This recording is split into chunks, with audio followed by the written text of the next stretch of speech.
Hello, I'm Coercer, and we are watching Artifact Cup 24. We are now in round 2. We have watched the first round, the first couple of games between Trend Warzone and Raving Loon. We're now moving on to the second pair of players, which are Descara and Megarith. So let's load into the replay. Now Descara is also a veteran of Deserts of Kharak. He's an excellent player, and he has won quite a few of these tournaments, and he is very good and very scary. Megarith is a good buddy of mine. We used to play together a lot, and we also play in the 2-2 tournament. Now we will be looking at this match from Megarith's perspective. He is playing as the Knaf forces down in the south on Kalash Teeth, and in the north it is Descara as the Galician forces. Now Descara usually plays Coalition, but I guess he decided to mix it up for this tournament, and we'll see how he does as the Galician. Both players are establishing their economies, sending their production cruisers to the second bulkhead, and it will be interesting to see where these two players start to deviate from one another. Now Megarith is playing as the Knaf. I have not seen him play the Knaf yet, which means he has the Shadowrunner base runners, which can spawn blast drones, and also have the smoke wall ability, which helps them survive out in the desert. Both players have broken open their bulkheads, and it seems that Descara is focusing on construction units, and Megarith has decided to go for both construction units and resource units with the first two salvagers. Let's see if there's anything going on besides this. Well, I guess I have some time to talk about the map. I'm not sure I have even mentioned anything about the Kalash Teeth map. Now, what's interesting about this map is that this portion here cannot be crossed by a carrier. So, and same here with this portion of the map. So both carriers have basically one path they can use across the entire map. So you're pretty much guaranteed to meet up somewhere in the middle if both carriers move out, and there are no sneaky ways to get your carrier into the opponent's base, and basically usually if carriers move out in Kalash Teeth, they meet up and they duel to the death. Now Megarith has a blast drone out. Descara is sending out sand skimmers,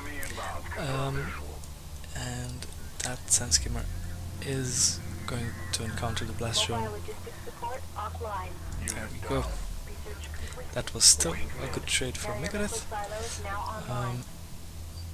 since that sand skimmer could potentially have done more damage. But it seems that both players are content with macroing up. Megarith is going for the power reserve and siege cruiser fabrication, so he went straight up for siege cruisers. This is a good choice on the larger maps, where you know that the opponent is going to take some time to get to you. But on Kalash Teeth, I'm not sure it's a good idea. Descara is building another production cruiser, is already building assault ships, and there is another assault ship on the way.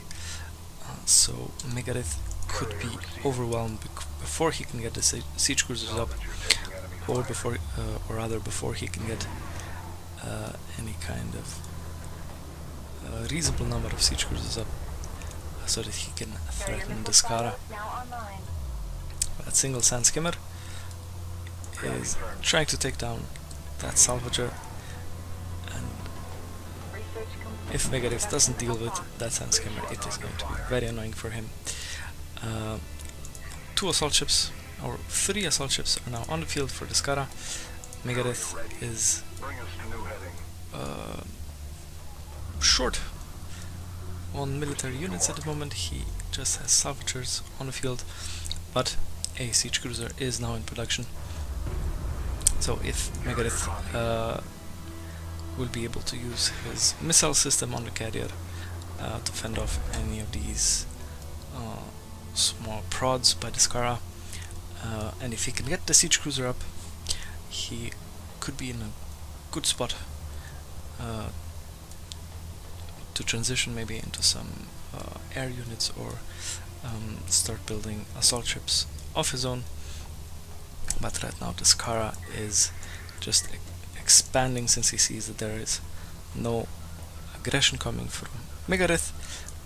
So this is not looking good for Megarith at the moment. If he does not start to deal damage to Descara, Descara is going to out-macro him. Megarith is sitting on a large pile of resource units. I mean construction units. And the siege cruiser is now going to start killing the assault ships, but since the siege cruiser deals AoE damage, he is also killing his own salvagers, which is unfortunate. And here come interceptors from Descara, starting to work on the siege cruiser for the moment, it appears, but the production cruiser has entire capability, and that has perhaps scared him off. Oh no, he's going for the base runner. But Megarith managed to capture an artifact, so his carrier now has additional power levels, and he should have an easier time defending with his carrier and the siege cruiser that's on the field. He is producing another siege cruiser, but now that Descara has seen what Megarith is up to, I think Descara is going to go into full production mode and basically start to pressure Megarith. Another assault ship coming in to harass the main resourcing point of Megarith. The interceptors provide air support and take out 2 salvagers immediately, and this really isn't looking good for Megarith. He is on 2 bases and a half. I mean, basically 1 base and a half right now, while Descara is mining happily from all 3 of his resource locations. Interceptors are in the air. Descara has just captured another artifact, so the score is now 1-1, and Descara's carrier is starting to move out onto the field. This could get very hairy for Megarith if he doesn't get any kind of other support unit or any other military units on the field. Siege cruisers are now at the mercy of the interceptors. The Gaussian carrier is now powering up weapons. He's going to have level 3 weapons right now, and that siege cruiser without support is going to get receive quite a bit of damage from the carrier. In the meantime, Megarith is trying to deny the second capture of Descara. For now it seems like he will be able to do it.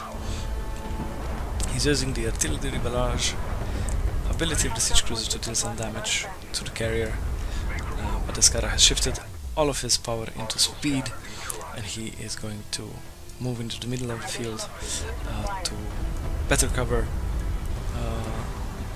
the middle of the map. One of Megarith's siege cruisers is destroyed by the interceptors, and now Megarith needs to do something with his carrier. Because if he... Oh, that siege cruiser really is taking a lot of damage from those interceptors. The carrier is right there to trap the siege cruiser, so it will have to retreat and won't be able to deal any kind of damage. There are heavy railguns on the field, there are sand skimmers on the field for Descara, and Megarith is currently only has a siege cruiser and his carrier and the 2 protection cruisers. If he can land a couple of good missiles, he might be able to take out most of these sand skimmers, but it looks like these sand skimmers are going to move in and eliminate at least some of Megarith's resourcing, and Descara looks like he is just pretty much playing with his food at this moment. He is very far ahead, he has the superior economy, he has a superior force on the field, he has air units, he has heavy railguns, sand skimmers. He is capturing another artifact which will boost the power level of his carrier even more. The sand skimmers are proving very annoying for Megarith. The siege cruiser is now getting some good damage in, and Megarith will be able to fend them off for now. Descara is marshalling his air force. The interceptors are in a patrol loop, so they don't dock at the carrier without unloading their payloads, and now it looks like Descara is going to go straight for the kill. Heavy railguns are sundering Megarith's carrier, reducing his armor, and the interceptors are providing air cover. The sand skimmers take out Megarith's protection cruiser and his resource in this location, and now it really looks like this is game over for Megarith. The railguns are chunking that health down really quickly.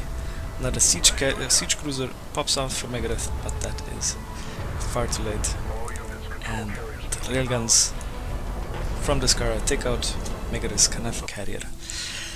And wow, that was quite a decisive first game. Now Clash Teeth is of course a very small map, and perhaps Megarith could have made better use of blast drones or maybe some skimmer harass to open up the game and maybe prevent Descara from getting such a huge economy advantage. But well, we will see what happens in the next game.